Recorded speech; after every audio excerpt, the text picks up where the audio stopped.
नमस्कार साथियों, मैं सीमा गुप्ता आज फिर आप सभी के बीच ऐसा निबंध लाई हूँ जो कि परीक्षा के दृष्टिकोण से अत्यंत ही महत्वपूर्ण है। और आज के इस निबंध के क्लासेस में मैं आप सभी के बीच कौशल विकास एवं भारत के युवा के संबंध में निबंध की जानकारी देने वाली हूँ तथा निबंध कैसे इस टॉपिक पर लिखे इससे संबंधित प्रारूप भी आप सभी के समक्ष लाने वाली हूँ। आप अवश्य ही गौर से इस निबंध के प्रत्येक एक लाइन, प्रत्येक एक पैराग्राफ को देखिएगा कि किस प्रकार से निबंध की शुरुआत की गई है, कैसे निबंध के मुख्य भागों को विभाजित किया गया है, कैसे निबंध के अंतर्गत भारत सरकार, राज्य सरकार द्वारा कृत कार्रवाई से अवगत कराया गया है तथा निबंध से संबंधित क्या चुनौतियां हैं और उस चुनौतियों को दूर करने के लिए वर्तमान में क्या प्रयास किए जा रहे हैं।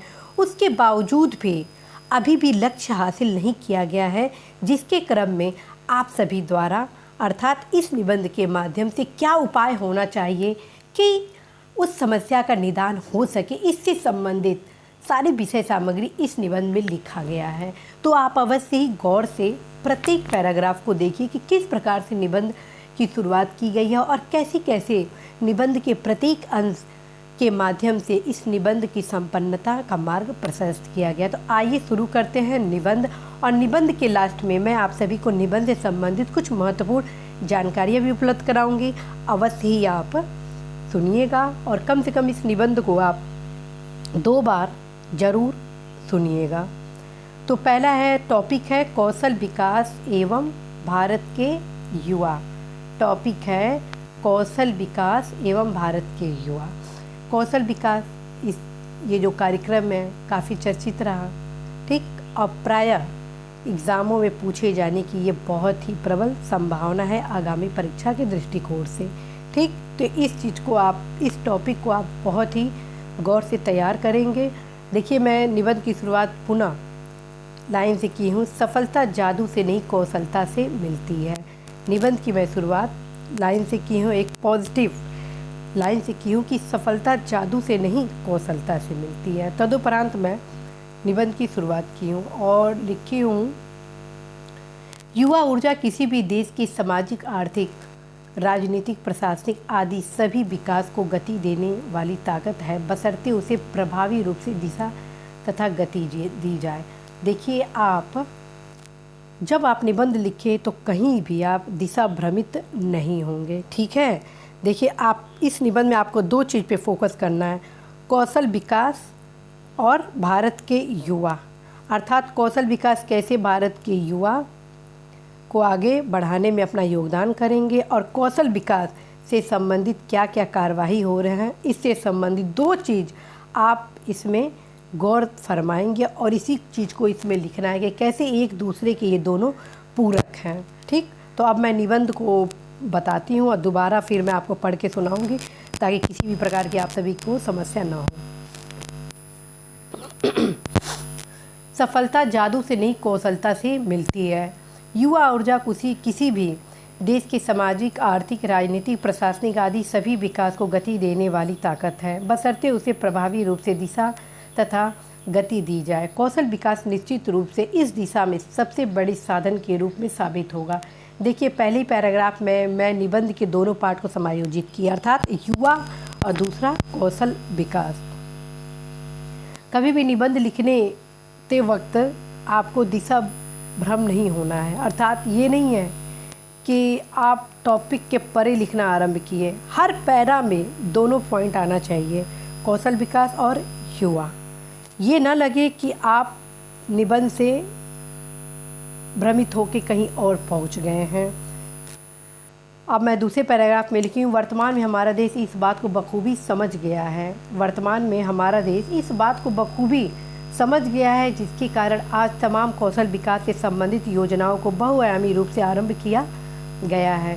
सरकार द्वारा आरंभ किए गए स्किल इंडिया मिशन का लक्ष्य रोजगार के योग्य कौशल प्रदान करते हुए रोजगार के लिए तैयार एवं कुशल कार्यबल तैयार कर इस समस्या को समाधान उपलब्ध कराना है, ठीक। इस मिशन का लक्ष्य वर्ष 2022 तक 40 करोड़ से अधिक लोगों को कौशल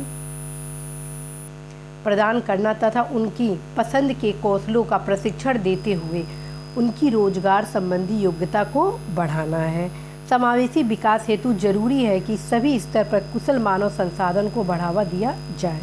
युवा प्रगति एवं कौशल विकास को अलग थलग करके देखना उचित नहीं होगा। यदि हमें 21वीं सदी को भारत की सदी बनाना है तो हमें प्रत्येक दशा में अपने देश के ऊर्जावान युवाओं के भीतर कौशलता को जगाना होगा, ताकि हर युवा रोजगार संपन्न एवं आत्मनिर्भरता के साथ साथ सुख समृद्धि के विकास पथ को प्राप्त कर सके। हर्ष की बात है कि आज हम कौशलता को प्राथमिकता के तौर पर ले रहे हैं। भारत के युवा की उन्नति हेतु यह पहल अत्यंत ही सराहनीय भी साबित हो रहा है। पिछले 5 वर्षों में कौशल प्रशिक्षण से युवाओं के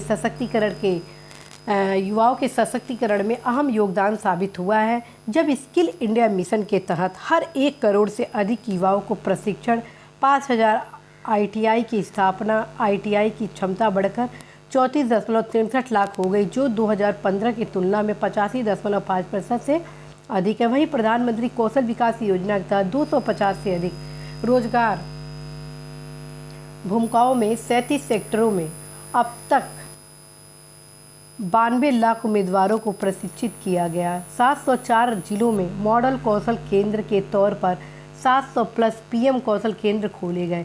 यह एक युग परिवर्तन की दिशा के रूप में अच्छा कदम माना जा सकता है। बावजूद अभी भी हमारे सपनों का भारत, जहां युवा आत्मनिर्भर, रोजगार संपन्न हो, अभी भी पूर्णतः साकार नहीं हो पाया है, क्योंकि युवा जनसंख्या के मामले में भारत के पास दुनिया का सबसे बड़ा भंडार है। फिर भी भारतीय नियोक्ता कुशल मानव संसाधन की जबरदस्त किल्लत महसूस कर रहे हैं। कारण रोजगार के लिए आवश्यक विशेषज्ञता की कमी है। इसके अलावा हमारे देश की जो पारंपरिक शिक्षा प्रणाली भी युवाओं के रोजगार में बाधक के रूप में है। भारतीय शिक्षा प्रणाली व्यवस्था शानदार मस्तिष्कों को जन्म देती रही है, लेकिन रोजगार विशेष के लिए कौशल की उसमें कमी है। कॉलेजों और विश्वविद्यालयों से निकल रही प्रतिभा और रोजगार योग्य कौशल की संभावना एवं मानक के मामले में उसके अनुकूलता के बीच बड़ा अंतर है। अतः जरूरत है सटीक एवं पर्याप्त कौशल विकास तथा प्रशिक्षण की, जो इस ताकत को तकनीकी रूप से कुशल मानव बल के सबसे बड़े स्रोत में बदल सके। क्योंकि एक भी युवा यदि आत्मनिर्भर रोजगार संपन्न बनने में अक्षम होता है तो कौशल विकास के लिए आरंभ तमाम योजनाएं बेईमानी साबित होगी। अतः भारत के युवाओं को रोजगार संपन्न आत्मनिर्भर बनाने के लिए जो तमाम कौशल विकास योजनाएं, जैसे प्रशिक्षु योजना, शिल्पकार प्रशिक्षण योजना, प्रियदर्शनी योजना, सबला योजना, पंडित दीनदयाल उपाध्याय ग्रामीण कौशल्य योजना, राष्ट्रीय शहरी आजीविका मिशन, हिमायत उड़ान, नई रोशनी आदि तमाम योजनाओं का भ्रष्टाचार रहित पूर्ण क्रियान्वयन, ताकि कौशल विकास योजनाओं को धरातल पर लाया जा सके। साथ ही साथ युवाओं को तमाम उपरोक्त योजनाओं से जोड़ने के लिए जरूरी होगा कि व्यापक जन जागरूकता कार्यक्रम आरंभ किया जाए, ताकि युवाओं के वास्तविक विकास की दिशा दशा सुनिश्चित किया जाए। साथ ही साथ शैक्षणिक पाठ्यक्रमों में नवीनीकरण के अतिरिक्त कौशल विकास योजना की जानकारी भी पाठ्यक्रमों में सम्मिलित करते हुए विद्यार्थी जीवन से ही रोजगार उन्मुख पाठशाला का भी आयोजन एक सही कदम साबित होगा। क्योंकि यदि देश के भविष्य को उज्जवल करना है तो युवा के चेहरे पर मुस्कान लाना ही होगा। निष्कर्षतः कौशल विकास को हमें समग्र रणनीति क्रियान्वयन के जरिए युवा भारत निर्माण हेतु एक मुहिम भी चलानी होगी। तभी कौशल विकास एवं भारत के युवा एक दूसरे के पर्याय बनकर देश के समावेशी विकास का मार्ग प्रशस्त कर सकेंगे। अब मैं पुनः आप सभी को इस निबंध के मुख्य पार्ट के बारे में बता रही हूँ कि किस पैराग्राफ में मैंने किस प्रकार से मैटर को समायोजित करके एक निबंध लिखने का प्रयास की, जिसमें सभी बिंदुओं को शामिल की। तो आइए जानते हैं एक अच्छे निबंध को कैसे हम लिखते हैं, क्योंकि ज़रूरी नहीं है कि सेम यही टॉपिक निबंध में आ जाए, या ये भी हो सकता है कि कौशल विकास किस प्रकार 21वीं सदी को भारत की सदी स्थापित करने में वरदान साबित होगा। तो बस आप लिखेंगे यही मैटर, लेकिन थोड़ा सा डायरेक्शन घुमा देंगे, ठीक। तो मतलब कि तरीका आपको मैं बता रही हूँ कि कैसे कैसे आपको हर चीज़ को लिखना है, ठीक। तो मैं शुरू की सफलता जादू नहीं कौशलता से मिलती है। ठीक, अब मान लीजिए किसी सदी में आ जाए तो कैसे लिखेंगे, आप लिखेंगे कौशल विकास ही वह मार्ग है जो भारत को 21वीं सदी में भारत की सदी स्थापित कर सकता है। या कोई और टॉपिक आ गया, कौशल विकास और आत्मनिर्भर भारत, तो आप लिख देंगे कौशल विकास के मार्ग पर चलकर हम आत्मनिर्भर भारत को जरूर प्राप्त करेंगे, क्योंकि कौशल विकास में ये वह क्षमता है जिसमें हर एक युवा को रोजगार संपन्न और आत्मनिर्भर बनाने का मार्ग प्रदान कर रहा है। तो इस प्रकार आप टॉपिक को उसी विषय सामग्री के साथ समायोजित करते हुए आप लिख सकते हैं। तो आइए मैं इस निबंध के बारे में पुनः आप सभी से चर्चा करती हूँ कि कैसे हम एक अच्छा निबंध लिखेंगे, और यदि इस विषय के अतिरिक्त कौशल विकास से संबंधित कई टॉपिक जो आ जाते हैं तो कैसे कैसे आप घुमाएंगे, मतलब कि इसी तथ्य को लेकर कैसे अपने शब्दों के साथ एक अच्छे निबंध को लिख देंगे। सफलता जादू नहीं कौशलता से मिलती है, ये हर जगह आप इम्प्लीमेंट कर सकते हैं। जैसे मान लीजिए आत्मनिर्भर भारत में कौशल विकास, तो लिख देंगे कि सफलता जादू नहीं बल्कि कौशलता से मिलती है, यह तथ्य एकदम आत्मनिर्भर भारत के लिए सत्य साबित होगा।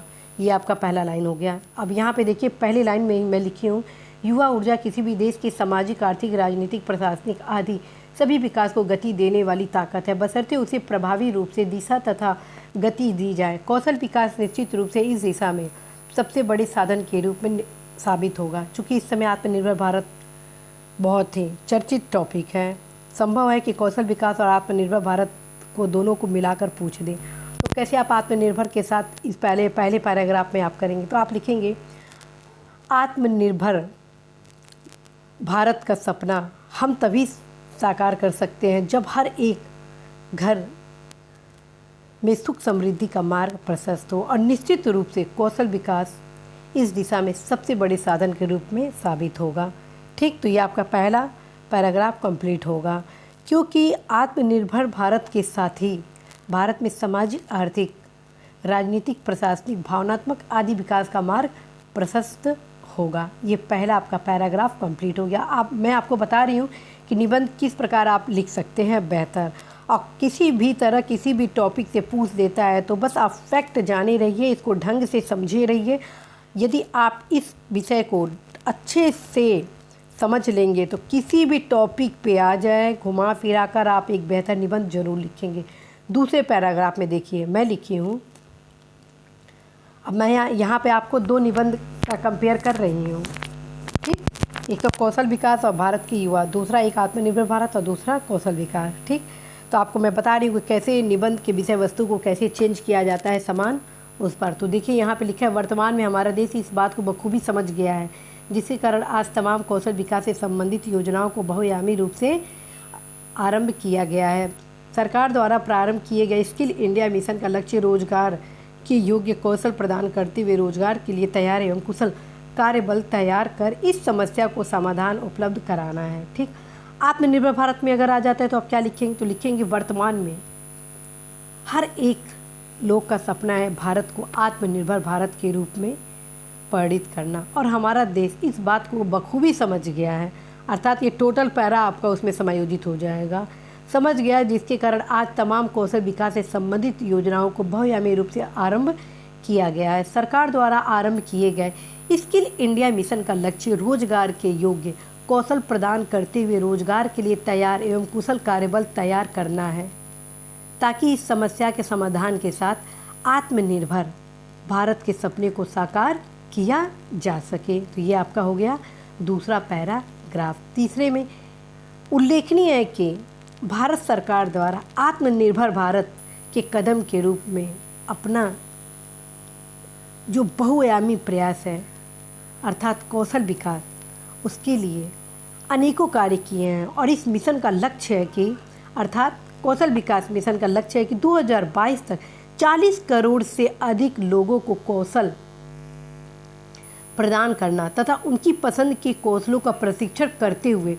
उनकी आत्मनिर्भरता संबंधी रोजगार संबंधी योग्यता को बढ़ाना है। तो देखिए ये मैंने अगले पैराग्राफ को कैसे मॉडिफाई कि आत्मनिर्भर भारत के संबंध में। अब आइए समावेशी विकास के लिए। उल्लेखनीय है कि आत्मनिर्भर भारत में समावेशी विकास एक महत्वपूर्ण कारक है। समावेशी विकास हेतु जरूरी है कि सभी स्तर पर कुशल मानव संसाधन को बढ़ावा दिया जाए। युवा प्रगति ऑब्लिक, यहाँ पे तो आपका युवा प्रगति हो गया है, और आत्मनिर्भर भारत लिखेंगे तो क्या यहाँ आ जाएगा, आत्मनिर्भर भारत। तो आप लिखेंगे आत्मनिर्भर भारत एवं कौशल विकास को अलग थलग करके देखना उचित नहीं होगा। यदि हमें 21वीं सदी को भारत की सदी बनाना है तो हमें प्रत्येक दशा में अपने देश के ऊर्जावान नागरिकों के भीतर कौशलता को जगाना होगा। ठीक है, यहाँ पे युवा को से हट के हम प्रत्येक नागरिक पे आ गए, क्योंकि आत्मनिर्भर में सारे लोगों की आत्मनिर्भरता जरूरी होती है।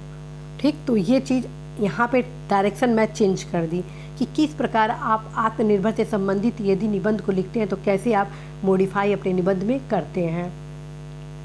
अब आप देखिए अगले पैराग्राफ में मैं क्या लिखी हूँ, ताकि हर युवा रोजगार संपन्न एवं आत्मनिर्भरता के साथ साथ सुख समृद्धि के विकास पथ को प्राप्त कर सके। फिर आप आत्मनिर्भरता के लिए क्या लिखेंगे, ताकि आत्मनिर्भर भारत के हर एक लोग रोजगार संपन्न के साथ आत्मनिर्भरता और सुख समृद्धि के विकास पथ को प्राप्त कर सके। हर्ष की बात है कि आज हम कौशलता को प्राथमिकता के तौर पर देख रहे हैं। भारत सरकार द्वारा और राज्य सरकार द्वारा तमाम गैर सरकारी संस्थाओं द्वारा आत्मनिर्भर भारत में के स्थापना के लिए अत्यंत ही सराहनीय कार्य किया जा रहा है। ठीक है, तो आप देखिए कि इस पैराग्राफ में मैं कैसे इसको मॉडिफाई की।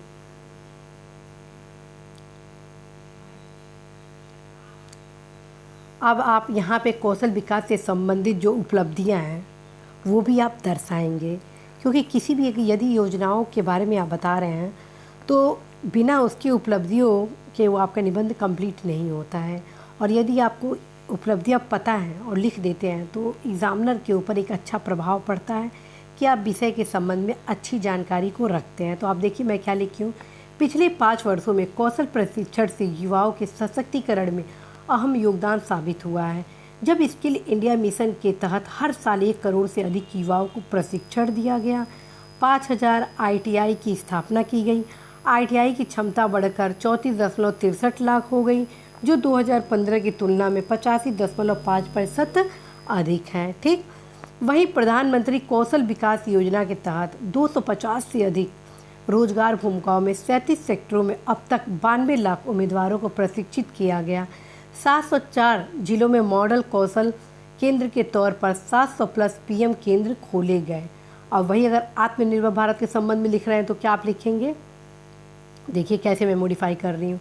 पिछले 5 वर्षों में आत्मनिर्भर भारत के निर्माण के लिए कौशल प्रशिक्षण में, देखिए कैसे मैं आत्मनिर्भर भारत के टॉपिक को यहाँ पे ला रही हूँ, जैसे लगेगा कि आप आत्मनिर्भर भारत पे ही लिख रहे हो, सेम वही विषय सामग्री रहेगी। देखिए कैसे पिछले 5 वर्षों में आत्मनिर्भर भारत की स्थापना के लिए कौशल प्रशिक्षण से युवाओं के सशक्तिकरण में अहम योगदान साबित हुआ है। जब स्किल इंडिया मिशन के तहत हर साल 1 करोड़ से अधिक युवाओं को प्रशिक्षण, 5000 ITI की स्थापना, ITI की क्षमता बढ़ाकर 34.63 लाख हो गई, जो 2015 की तुलना में 85.5% अधिक है। यहाँ गौर करिए IIT नहीं ITI होगा, भूल से हो गया है, जिसके लिए क्षमा मांगती हूँ। 5000 ITI की स्थापना, ITI की क्षमता बढ़कर 34.63 लाख हो गई, जो 2015 की तुलना में 85.5% अधिक है। तो ऐसे आप आत्मनिर्भर भारत के लिए लिखेंगे, क्योंकि संभव है कि कौशल विकास और आत्मनिर्भर भारत दोनों को समायोजित करके निबंध पूछा जाए या युवा भारत के रूप में, क्योंकि कौशल विकास बहुत ही हॉट टॉपिक है इस समय, खास तौर पे कोरोना वायरस के दृष्टिगत, क्योंकि सरकार कौशल विकास से संबंधित जितनी भी योजनाएं हैं उसको काफ़ी बढ़ावा दे रही है। राज्य सरकार द्वारा भी अतिरिक्त दिशा निर्देश दिए जा रहे हैं। इस वजह से इस टॉपिक पे आज आप सभी के बीच निबंध कराया जा रहा है। आप अवश्य इस निबंध को गंभीरता के साथ करें, क्योंकि यह निबंध परीक्षा के दृष्टिकोण से अत्यंत ही महत्वपूर्ण है। और इस टॉपिक पर, इस योजना से संबंधित 2 निबंध ही बनने की संभावना है, या तो आत्मनिर्भर भारत और कौशलता का संबंध पूछ देगा, या तो युवा भारत और कौशल विकास योजना के बारे में पूछ देगा। इस वजह से मैं यहाँ इस दूसरे ट्रिप पे मैं आपको तुलनात्मक बता रही हूँ कैसे आप अच्छा निबंध लिखेंगे। अब वहीं देखिए, वही प्रधानमंत्री कौशल विकास योजना के तहत 250 से अधिक रोजगार भूमिकाओं में 37 सेक्टरों में अब तक 92 लाख उम्मीदवारों को प्रशिक्षित किया गया। 704 जिलों में मॉडल कौशल केंद्र के तौर पर 700 प्लस पीएम कौशल केंद्र खोले गए। यह एक परिवर्तन की दिशा के रूप में अच्छा कदम माना जा सकता है। ठीक है, या आप ये भी जोड़ सकते। वैसे यहाँ पे आत्मनिर्भर भारत लिखने की ज़रूरत नहीं है, क्योंकि आप अगले पैराग्राफ में फिर से लिखेंगे। बावजूद अभी भी हमारे सपनों का भारत। अब यहाँ पे आप वास्तविक समस्याओं को दर्शित करेंगे, एक तुलनात्मक अध्ययन करेंगे कि ये योजनाएं इतना सफल हुआ है, इसके बावजूद अभी भी इस योजना का लाभ हर एक युवा को नहीं मिला है। अर्थात इस योजना का लाभ अभी भी आत्मनिर्भर भारत की स्थापना में पूर्ण रूप से प्राप्त नहीं हुआ है। तो ये चीज़ आप कैसे लिखेंगे, कम से कम कुछ आंकड़े तो आपको देने होंगे, क्योंकि यह निबंध ऐसा है कि बिना आंकड़े के यह निबंध कंप्लीट नहीं हो पा रहा है। इसलिए इस प्रकार के निबंध में आपको कुछ आंकड़े भी तैयार करने होंगे। और समस्या बिल्कुल नहीं है, आप एक पेज लीजिए और जो आंकड़े हैं उनको लिख कर 2-3 बार पढ़ लीजिए, अपने आप याद हो जाएंगे। तो देखिए, मैं आंकड़ों को कैसे लिखी हूँ, आंकड़ा भी लिखी हूँ, प्लस विश्लेषण भी की हूँ, प्लस समस्याओं को भी बताई हूँ, प्लस सुझाव क्या है उसको कैसे लिखना है। इस सारे चीज़ मैं अगले कुछ पैराग्राफ में आप सभी को बता रही हूँ। बावजूद अभी भी हमारे सपनों का भारत, जहाँ युवा आत्मनिर्भर रोजगार संपन्न हो, अभी पूर्णतः साकार नहीं हो पाया है, क्योंकि युवा जनसंख्या के मामले में भारत के पास दुनिया का सबसे बड़ा भंडार है। फिर भी भारतीय नियोक्ता कुशल मानव संसाधन की जबरदस्त किल्लत महसूस कर रहे हैं। ठीक, इस पैराग्राफ में आपको किसी भी प्रकार के परिवर्तन करने की आवश्यकता नहीं है, चाहे वो आत्मनिर्भर भारत से संबंधित हो या कौशल विकास युवा भारत से संबंधित हो, के कारण रोजगार के लिए आवश्यक विशेषज्ञता की कमी है। इसके अलावा हमारे देश की जो पारंपरिक शिक्षा प्रणाली भी युवाओं के रोजगार में बाधक के रूप में भारतीय शिक्षा प्रणाली है। ठीक, अब आप कैसे है, भारतीय शिक्षा प्रणाली व्यवस्था शानदार मस्तिष्कों को जन्म तो दे रही है, लेकिन रोजगार विशेष के लिए कौशल की उसमें कमी है। अर्थात इसमें मैं कुछ समस्याओं को इसमें दर्शित कर दी। ठीक है, अब देखिए, कॉलेजों और विश्वविद्यालयों से निकल रही प्रतिभा और रोजगार योग्य कौशल की संभावना एवं मानक के मामले में उसकी अनुकूलता के बीच बड़ा अंतर है। यहाँ गौर फरमाने वाली बात है कि क्या लिखी हूँ, कॉलेजों और विश्वविद्यालयों से निकल रही प्रतिभा और रोजगार योग्य कौशल की संभावना एवं मानक के मामले में उसकी अनुकूलता के बीच बड़ा अंतर है। तो यहाँ पे मैं युवा को फोकस किया, लेकिन यदि आत्मनिर्भर भारत कहा जाएगा तो आप लिखेंगे, अभी भी हमारे देश में लोग गरीबी, बेरोजगारी, भूखमरी, आश्रय भाव आदि समस्याओं को देख रहे हैं। फिर ऐसे परिदृश्य में आत्मनिर्भर भारत का सपना कैसे साकार हो पाएगा। अर्थात यहाँ पे आपको कुछ चेंज करना होगा। ठीक, आप याद कर लीजिए समस्याएं कौन कौन सी हैं। राष्ट्र निर्माण की जो चुनौतियाँ होती हैं, गरीबी, बेरोजगारी, भुखमरी, आश्रय भाव, हिंसा, आतंकवाद, पर्यावरण प्रदूषण, ये सब राष्ट्र निर्माण की जो चुनौतियाँ हैं उनको आप आत्मनिर्भर भारत की चुनौतियों के रूप में लिख सकते हैं। ठीक, तो यहाँ पे आप लिखिएगा।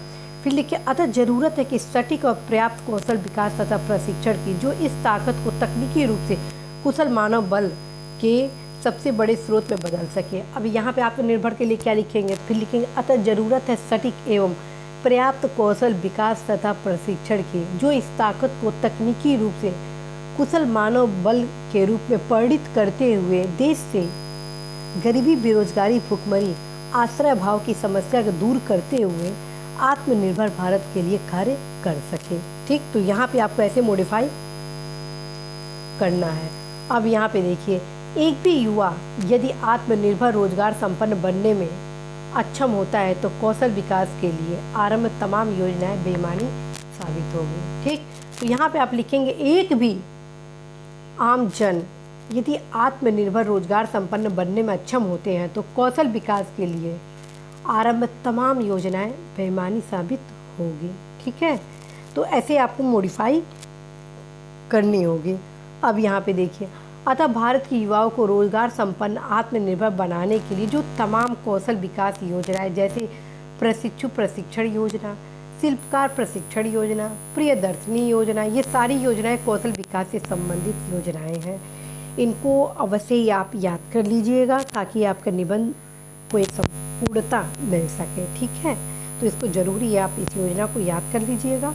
अतः भारत के युवाओं को रोजगार संपन्न आत्मनिर्भर बनाने के लिए जो तमाम कौशल विकास योजनाएं जैसे प्रशिक्षु प्रशिक्षण योजना, शिल्पकार प्रशिक्षण योजना, प्रियदर्शनी योजना, सबला योजना, पंडित दीनदयाल उपाध्याय ग्रामीण कौशल्य योजना, राष्ट्रीय शहरी आजीविका मिशन, हिमायत उड़ान, नई रोशनी आदि तमाम योजनाओं का भ्रष्टाचार रहित पूर्ण क्रियान्वयन ताकि कौशल विकास योजनाओं को धरातल पर लाया जा सके। ठीक, साथ ही साथ युवाओं को तमाम उपरोक्त योजनाओं से जोड़ने के लिए जरूरी होगा कि व्यापक जन जागरूकता कार्यक्रम आरंभ किया जाए ताकि युवाओं की वास्तविक विकास की दिशा सुनिश्चित किया जा सके। तो यहाँ पे आत्मनिर्भर भारत के लिए कैसे आप स्टार्ट करेंगे, साथ ही साथ आत्मनिर्भर भारत के लिए उपरोक्त योजनाओं से जुड़ने के लिए जरूरी होगा कि व्यापक जन जागरूकता कार्यक्रम आरंभ किया जाए ताकि आत्मनिर्भरता की वास्तविक संकल्पना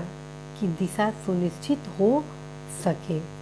आप समझ गए कैसे आपको मॉडिफाई करना है, कैसे आप हर विषय सामग्री के साथ ही आप अपने निबंध को एक क्वालिटी के साथ उसको बढ़ा सकते हैं। अब मैं इस निबंध को संपन्न करने जा रही हूँ, देखिए कैसे। साथ ही साथ शैक्षणिक पाठ्यक्रमों में नवीनता के अतिरिक्त कौशल विकास योजना की जानकारी भी पाठ्यक्रमों में सम्मिलित करते हुए विद्यार्थी जीवन से ही रोजगार उन्मुख पाठशाला का भी आयोजन एक सही कदम साबित होगा। ठीक है, ये चीज़ आप ज़रूर लिखेंगे। अब यहाँ पे देखिए लास्ट में मैं लिखी हूँ, क्योंकि यदि देश के भविष्य को उज्जवल करना है तो युवा के चेहरे पर मुस्कान लाना ही होगा।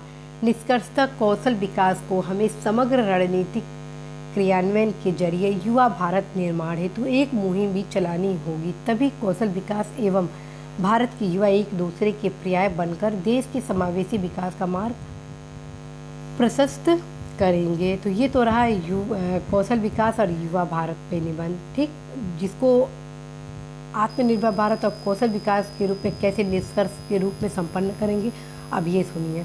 क्योंकि यदि देश के भविष्य को उज्जवल करना है, आत्मनिर्भर भारत के सपने को साकार करना है, तो हर चेहरे पर मुस्कान लाना ही होगा। निष्कर्षतः कौशल विकास को हमें समग्र रणनीतिक क्रियान्वयन के जरिए आत्मनिर्भर भारत के निर्माण हेतु एक मुहिम भी चलानी होगी, तभी कौशल विकास एवं आत्मनिर्भर भारत एक दूसरे के पर्याय बनकर देश के समावेशी विकास का मार्ग प्रशस्त करते हुए किसी सदी को भारत की सदी बनाएंगे। तो अब देखिए हम कैसे आत्मनिर्भर भारत और युवा भारत दोनों टॉपिक को लेकर मैं कौशल विकास योजना के साथ इस निबंध को कंप्लीट की। तो साथियों, आपको निबंध कैसा लगा अवश्य कमेंट बॉक्स में बताइएगा और ज़्यादा से ज़्यादा अपने मित्रों को भी इस निबंध के बारे में बताइए, क्योंकि जब तक हर एक व्यक्ति के पास गुणवत्तापूर्ण शिक्षा की पहुंच नहीं होगी तब तक हम आत्मनिर्भर भारत के सपने को साकार नहीं कर सकते हैं साथियों। तो अवश्य ही आप इस दिशा में सहयोग करेंगे ही करेंगे और मुझे पूर्ण आशा है कि आप अवश्य ही लोगों को इस निबंध के बारे में बताएंगे और तमाम टेक्निक के बारे में भी सहयोग प्रदान करेंगे कि किस प्रकार एक अच्छे निबंध को लिखा जाता है। और निबंध को मैं संपन्न करूं उसके पूर्व मैं आपको बता दूं, हर निबंध को जब भी आप लिखा करें तो सबसे बड़ी बात है कि जब निबंध परीक्षाएं में पूछी जाती हैं, प्रतियोगी परीक्षाएं में, चाहे वो समीक्षा अधिकारी परीक्षा हो, आईएएस की परीक्षा हो, पीसीएस की परीक्षा हो या कोई भी देश की प्रतिष्ठित परीक्षा हो, उसमें आपको पर्याप्त समय दिया जाता है। तो आप प्रयास करिए कि सबसे पहले निबंध का एक ढांचा आप तैयार कर लीजिए कि निबंध की शुरुआत आप कैसे करेंगे, बीच बीच में कौन कौन से पॉइंट होंगे और निबंध के जो 3 मुख्य भाग होते हैं बीच के, वो सुनिए। पहले तो आप उस निबंध के बारे में पूरा बताएंगे सकारात्मक दृष्टिकोण के साथ, फिर उस निबंध अर्थात उस निबंध के टॉपिक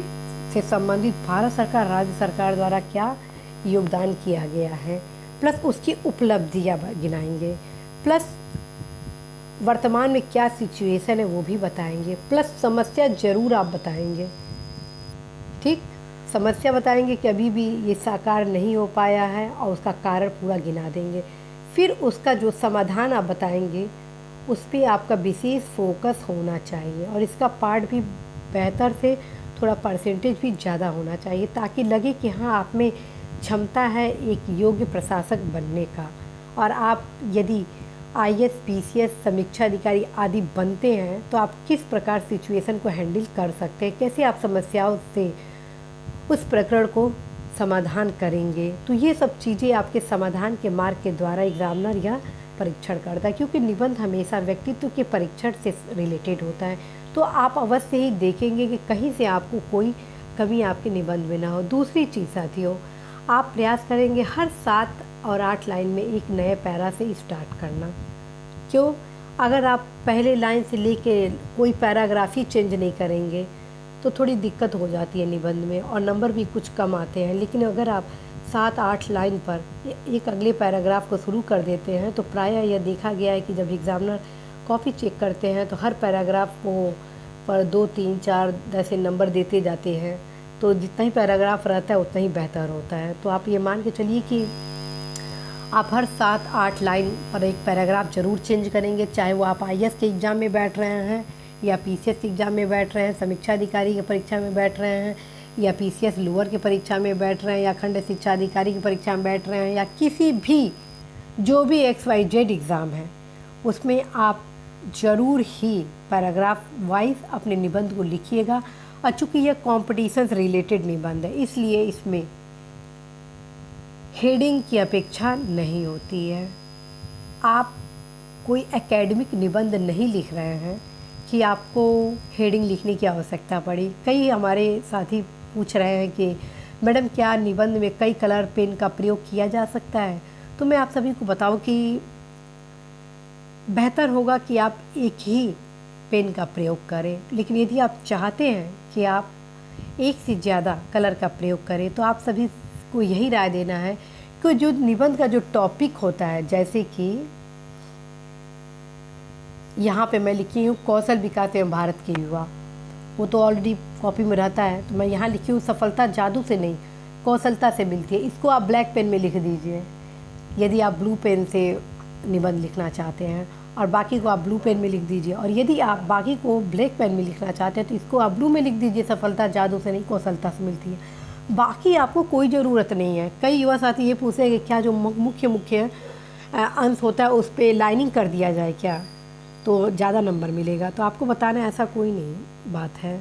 यदि आप मुख्य अंश पे आप लाइनिंग करेंगे तो इसका मतलब जो बाकी आप लिखे हैं वो बेकार लिखे हैं। इसलिए आप ये प्रयास करिए कि आप हर लाइन आपका सबसे बेहतर हो, सूचनात्मक हो और उस निबंध के लिए अत्यंत ही महत्वपूर्ण है। इस वजह से आप किसी भी प्रकार के भ्रम को न उत्पन्न करें, न अंदर ये लाए कि आपका निबंध में कम नंबर इसलिए मिला है क्योंकि आप हेडिंग नहीं लिखे हैं। साथियों, जब मैं समीक्षा अधिकारी, सहायक समीक्षा अधिकारी परीक्षा दी तो मैं इसी प्रकार से निबंध लिखी, जैसे आप देख रहे हैं सफलता जादू से नहीं कौशलता से मिलती है। ब्लू पेन का ही मैं प्रयोग की थी और इस टाइप से मैं लिख दी थी और युवा वर्ग और ऐसे ही स्टार्ट कर दी थी। मतलब एक ही पेन से मैं लिखना आरंभ की थी या कहीं से कोई नहीं। हर 7-8 लाइन पे मैं एक नए पैरा को शुरू की। इसमें भी आप देखिए 1, 2, 3, 4, 5 बल्कि छठे लाइन से ही हम ये पे नया पैरा शुरू कर दी। जो दूसरा पैरा है ये भी लगभग 7वें-8वें से ही समाप्त करके मैं फिर नेक्स्ट पैरा स्टार्ट कर दी हूँ। ये देखिए, मतलब कुल मिला के हर पेज पे आप 2.5 पैराग्राफ कंप्लीट कर सकते हैं। ठीक है, ये एक आइडियल निबंध का होता है और जो निष्कर्ष जो आप रहता है वो एक सकारात्मक दृष्टिकोण के साथ होता है। ये देखिए कैसे मैं निष्कर्ष की हूँ, क्योंकि यदि देश के भविष्य को उज्जवल करना है तो युवा के चेहरे पर मुस्कान लाना ही होगा। निष्कर्षतः कौशल विकास को हमें समग्र रणनीतिक क्रियान्वयन के जरिए युवा भारत निर्माण हेतु एक मुहिम भी चलानी होगी। तभी कौशल विकास एवं भारत की युवा एक दूसरे के पर्याय बनकर देश के समावेशी विकास का मार्ग प्रशस्त करेंगे। तो देखिए निष्कर्ष कैसे हम लिखे। निष्कर्ष में भी किसी भी प्रकार के पेन वगैरह का प्रयोग नहीं किए हैं। दूसरी चीज़, आपके पास समय पर्याप्त होता है, इसलिए प्रयास करिएगा आराम से लिखने का। राइटिंग स्पष्ट होना चाहिए। ऐसा ना हो कि राइटिंग स्पष्ट नहीं है और कोई पढ़ ही ना पाए। कई युवा साथी ये बोलते हैं क्या राइटिंग के लिए अतिरिक्त नंबर मिलता है, और कई युवा साथी बोलते हैं मेरा तो राइटिंग बहुत ख़राब है तो क्या मैं पास नहीं हो पाऊँगा। तो आप लोग को बताना है साथियों, आप बिल्कुल ही भ्रमित ना हो। जी हाँ साथियों, आप बिल्कुल ही भ्रमित ना हो। आपका राइटिंग कैसा भी हो, राइटिंग का ज़्यादा प्रभाव नहीं पड़ता है। बस आपका राइटिंग स्पष्ट होना चाहिए, सामने वाला पढ़ ले कि आप क्या लिखे हैं। अगर आप लिख रहे हैं कौशल विकास योजना आत्मनिर्भर भारत के लिए एक वरदान साबित होगा, तो कम से कम पढ़ने में आए कि आप क्या लिखे हैं। तो ये चीज़ आप ज़रूर ही ध्यान रखेंगे। प्लस हर लाइन जब आप लिखें तो एक गैपिंग होना चाहिए। और मैं तो कहूँगी कि प्रत्येक रविवार और शनिवार को आप एक निबंध हर वीकेंड पे लिखना अभी से आरंभ कर दीजिए, क्योंकि एक सतत अभ्यास होता है। चूँकि निबंध आपके व्यक्तित्व के परीक्षण के लिए किया जाता है, व्यक्तित्व आपके जानने का प्रयास किया जाता है निबंध के जरिए, इसलिए आप अवश्य ही वीकेंड पर एक निबंध दीजिए, लिखिए। चाहे आप प्रारंभिक परीक्षा अभी दे रहे हैं या पास हुए हैं या नहीं हुए हैं, आप ये मान के चलिए कि आपको अपने परीक्षा में निश्चित रूप से सफल होना है। ये सोच के यदि आप निबंध लिखना आरंभ कर देंगे तो निश्चित रूप से आप एक बेहतर निबंध जरूर लिखेंगे। और साथियों ये भी बताना है, आप ये ना सोचिए कि मैं इस टॉपिक पर निबंध लिख दिया हूँ तो मैं दोबारा नहीं लिखूँगा। आप हर टॉपिक पर दो दो बार निबंध लिखेंगे, और जब एक सप्ताह बाद दोनों निबंध पढ़ेंगे तो अपने आप आपको समझ में आएगा कहाँ पे क्या कमियाँ थी और अभी क्या और भी सुधार की अपेक्षा है। और आप सभी को बता कर हर्ष हो रहा है कि जैसे ही 10 निबंध आप लोगों का कंप्लीट होगा, वैसे ही मेरे द्वारा आप सभी के बीच निबंध कार्यक्रम आयोजित किया जाएगा, जिसमें आप सभी के निबंध को चेक भी किया जाएगा। और जो 10 निबंध बेहतर होगा वो आप सभी के बीच इसी यूट्यूब चैनल के माध्यम से लाया जाएगा और बताया जाएगा कि यह निबंध क्यों बेहतर है। ठीक, तो आप अवश्य ही लगातार इस क्लास को करें, और इस निबंध को क्लासेस को आप कम से कम 2 से 3 बार ज़रूर सुनिएगा। आपको लगेगा कि एक बार मेरे लिए तो पर्याप्त है, लेकिन जब आप दोबारा सुनेंगे तब आपको पता चलेगा कि आपको कितना लाभ होगा। तो साथियों इसी आशा के साथ मैं विदा लेती हूँ कि आप अवश्य ही इस निबंध को ज़रूर लिखेंगे और आप अवश्य ही अपने लक्ष्य को प्राप्त करेंगे। नमस्कार।